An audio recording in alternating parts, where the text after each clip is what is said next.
ಶಿಕ್ಷಕರಿದ್ದರು. ನಮ್ಮ ಶಿವಕುಮಾರ್ ತಂದೆ ರೈಲ್ವೆ ಇದರಲ್ಲಿ ಅವರು ರೈಲ್ವೆ ಗಾರ್ಡ್ ಆಗಿ ಏನಾಗಿದ್ದರು, ಸ್ಟೇಷನ್ ಮಾಸ್ಟರ್ ಆಗಿದ್ದರು. ಇವರು ಸ್ವಲ್ಪ ಎಜುಕೇಷನ್ ಇದೆ ಬ್ಯಾಕ್ಗ್ರೌಂಡ್. ಆದರೆ ಏನೇನು ಮೊನ್ನೆ ಯಾವುದದು ಮೊನ್ನೆ ಒಬ್ಬ ಹುಡುಗಿ ನಮ್ಮ ಸಂಸ್ಥೆಯಲ್ಲಿ ಸೆಲೆಕ್ಟ್ ಆಗಿದ್ದಾಳೆ. ನಮ್ಮ ಸಂಸ್ಥೆಯಲ್ಲಿ ಅವ್ರ ತಂದೆ ತಾಯಿಗಳು ಕರೆಸಿದರೆ ಹಳ್ಳಿ ದಡ್ರು, ಏನೂ ಬರಲ್ಲ. ನಮ್ಮ ಈ ಕೃಷಿ ವಿಜ್ಞಾನ ಹೇಳ್ಬಿಡ್ತೀನಿ ನಿಮಗೆ, ಕೃಷಿ ವಿಜ್ಞಾನ ಕೇಂದ್ರ ಅಂತ ಇದೆಯಲ್ಲ ನಮ್ಮಲ್ಲಿ ದಾವಣಗೆರೆಯಲ್ಲಿ, ಅಲ್ಲಿ ಒಂದು ಪೋಸ್ಟ್ ಇತ್ತು. ಅದಕ್ಕೆ ಆಯ್ಕೆ ಮಾಡಬೇಕಾಗಿತ್ತು. ನಾಳೆ ಬರ್ತಾರೆ ಸುಬ್ರಹ್ಮಣ್ಯಂ ಅಂತ ಹೇಳಿ, ಇದಕ್ಕೆ 11ನೇ ತಾರೀಕು ಬರ್ತಾರೆ. ಅವರು ಡೈರೆಕ್ಟ್ರು ಇದಕ್ಕೆ ICISRಗೆ ನಮ್ಮ ದರ್ಶನ ಮಾಡ್ಕೊಳಕ್ಕೆ ಬಂದಿದ್ದರು. ನಮಗೆ ಅನೇಕ ಶಿಫಾರಸು ಪತ್ರಗಳು ಬಂದಿದ್ದು. ನಾವು ಅವ್ರಿಗೆ ಹೇಳಿದ್ದೀವಿ, ನಾವು ಈ ಕೃಷಿ ವಿಜ್ಞಾನ ಮಾಡಿರೋದು ರೈತರಿಗಾಗಿ, ಯಾರಿಗೋ ನೌಕರಿ ಕೊಡಲಿಕ್ಕಾಗಲ್ಲ. ಆದ್ದರಿಂದ ನೀವು ಬಂದಂಥ ಅಭ್ಯರ್ಥಿಗಳಲ್ಲಿ ಯಾರು ಪ್ರತಿಭಾನ್ವಿತರಿರ್ತಾರೋ ಅವರನ್ನು ಆಯ್ಕೆ ನೀವು ಮಾಡಬೇಕು ಅಂತ ನಾವು ಅವ್ರ ಹತ್ರ ನಮ್ಮ ಅಪೇಕ್ಷೆನ ವ್ಯಕ್ತಪಡಿಸಿದ್ವಿ. ಅದಕ್ಕೂ ಮುಂಚೆ ಒಂದು ಹೇಳ್ತೀವಿ, ಕೆಲವು ವರ್ಷಗಳ ಹಿಂದೆ 10 ವರ್ಷ ಆಯಿತು, 15 ವರ್ಷ ಆಯಿತಾ ಏನೋ, ನಮ್ಮ ಸಂಸ್ಥೆಯಲ್ಲಿ ನಮ್ಮ ಅನೇಕ ಹುದ್ದೆಗಳಿದ್ವು, ಖಾಲಿ ಹುದ್ದೆಗಳು. ಅದಕ್ಕೆ ಜಾಹೀರಾತು ಕೊಟ್ಟಿದ್ವಿ.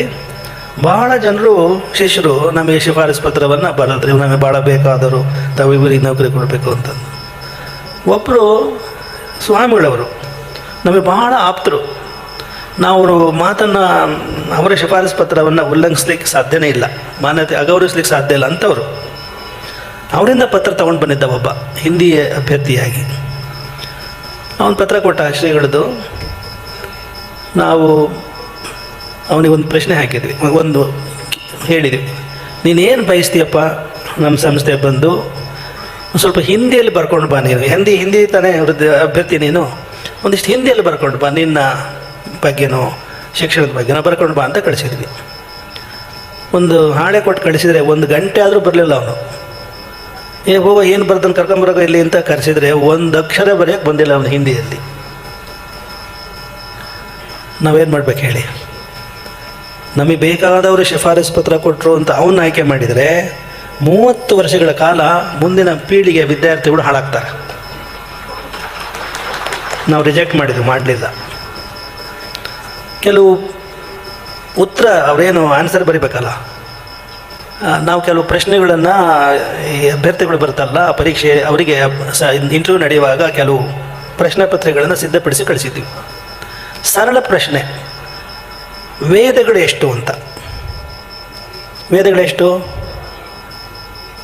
ಎಲ್ಲರೂ ಹೇಳ್ತಿರಲ್ಲ, 4: ಋಗ್ವೇದ, ಯಜುರ್ವೇದ, ಸಾಮವೇದ, ಅಥರ್ವಣ ವೇದ ಹೇಳ್ತೀರ, ಹೌದಾ ಇಲ್ಲ? ಅವನು BA-BEd ಮಾಡಿರೋನು 5 ಅಂತ ಉತ್ತರ ಬರ್ತಾನೆ. ನಮಗೆ ಕುತೂಹಲ ಉಂಟಾಯ್ತು, ನಾವು ಇಷ್ಟು PhD ಮಾಡೆಲ್ಲ ಬಂದಿದ್ದೇವಲ್ಲ, ಈಗ 5ನೇ ವೇದ ಯಾವುದು ಅಂತ ನೋಡಿದರೆ ಅವನು ಬರ್ತಾನೆ ಆಯುರ್ವೇದ ಅಂತ ಬರ್ತಾನೆ. ಆಯುರ್ವೇದ ಅಂತ ಹೇಳಿ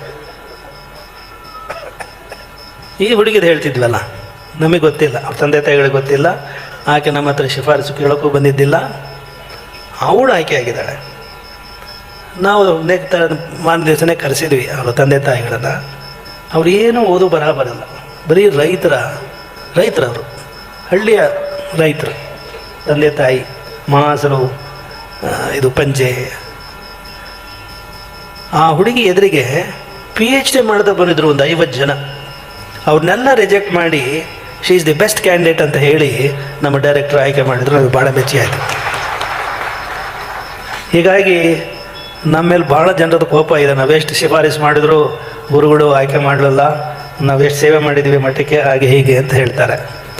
ಆದರೆ ನಾವು ಈ ಶಿಕ್ಷಣದ ಬಗ್ಗೆ ಹೇಳೋದಾದರೆ ನಾವು ಮಾಡಬೇಕಾದ ಕರ್ತವ್ಯವನ್ನು ಮಾಡ್ತಾ ಇದ್ದೀವಿ. ಇಲ್ಲಿ ನಮ್ಮ ಸಂಸ್ಥೆಯಲ್ಲಿ ಓದ್ದರು, ಅನುಭವ ಮಂಡಲದಲ್ಲಿ ಓದ್ದರಾಗಲಿ, ಸಿರಿಗೆರೆಯಲ್ಲಿ ಓದ್ದರಾಗಲಿ, ಎಷ್ಟೊಂದು ಜನ ಅಮೇರಿಕದಲ್ಲಿದ್ದಾರೆ. ದೊಡ್ಡಗಳ ಕಾಲದಲ್ಲಿ ಸುಮಾರು 30-40 ವರ್ಷಗಳ ಹಿಂದೆ 2-3 ಡಾಕ್ಟರ್ ಆಗಿದ್ದರು, ಮೆಡಿಕಲ್ ಡಾಕ್ಟ್ರು. ಅವರಲ್ಲಿ ಒಬ್ಬರು ಡಾಕ್ಟರ್ ಲಿಂಗರಾಜು ಅಂತ ಹೇಳಿ ಈಗ ಅಮೇರಿಕದಲ್ಲಿದ್ದಾರೆ, ನ್ಯೂಯಾರ್ಕ್ನಲ್ಲಿದ್ದಾರೆ.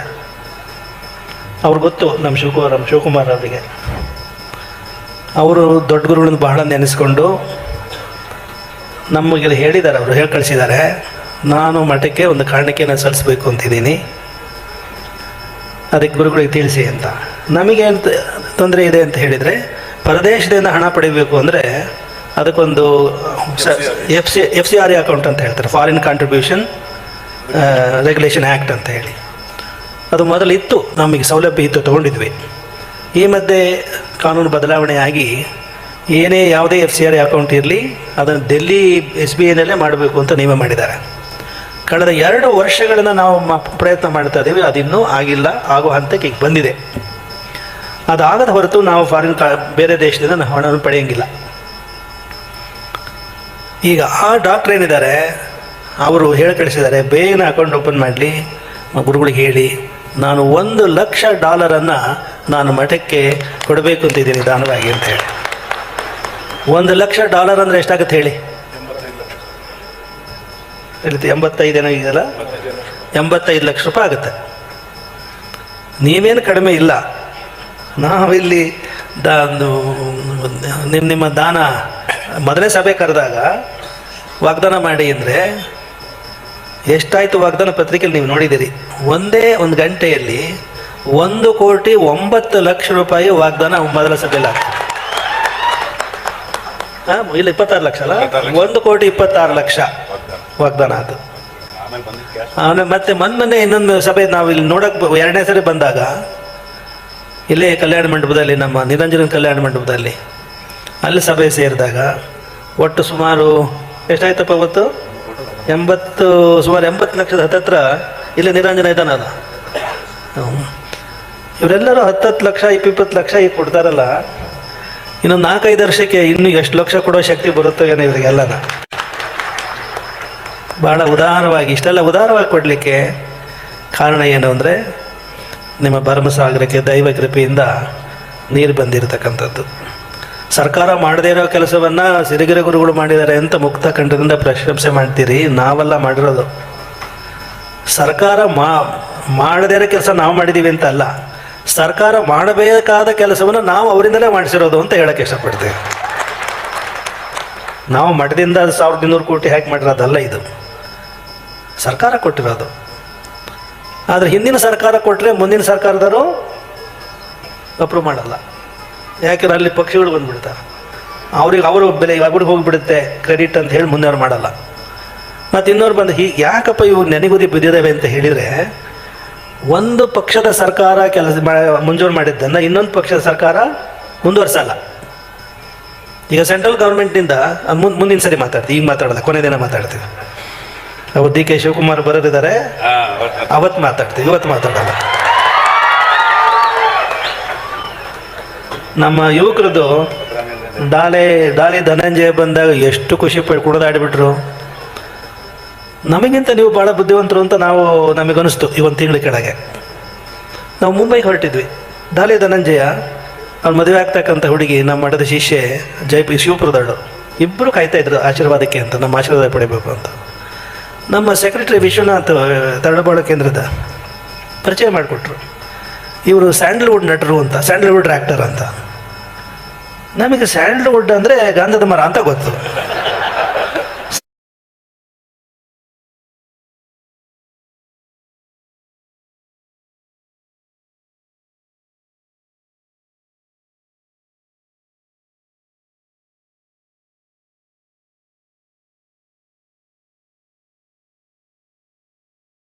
ಸಿನಿಮಾಗಳೇನಿರ್ತವೆ ಅದರ ಪ್ರಸಿದ್ಧ ನಟರನ್ನ ಸ್ಯಾಂಡಲ್ವುಡ್ ಆ್ಯಕ್ಟರ್ ಅಂತ ಕರೀತಾರೆ.